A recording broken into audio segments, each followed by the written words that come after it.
Le fait d'avoir une augmentation,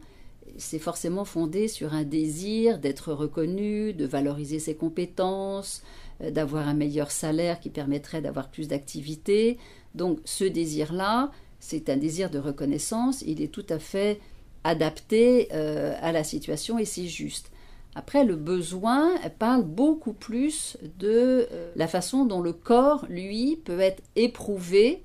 d'être dans une situation de demande ou de se sentir dans une situation d'infériorité. Et là, on n'est plus du tout dans un désir qui, lui, est légitime, on est beaucoup plus dans une relation, c'est-à-dire dans quelque chose de beaucoup plus archaïque, de beaucoup plus fondamental, de beaucoup plus existentiel. Et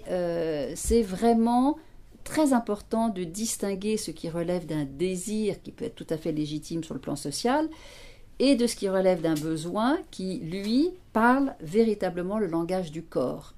Autant le désir est fondé sur le besoin, mais pour vraiment parler de besoin, il est toujours essentiel de se référer à un besoin très organique, tout à fait archaïque, non conscient, mais qui peut être écouté, qui peut être entendu, ne serait-ce qu'à partir de cette habitude de rougir, de balbutier et apparemment de perdre ses moyens. Ça, c'est une réponse du corps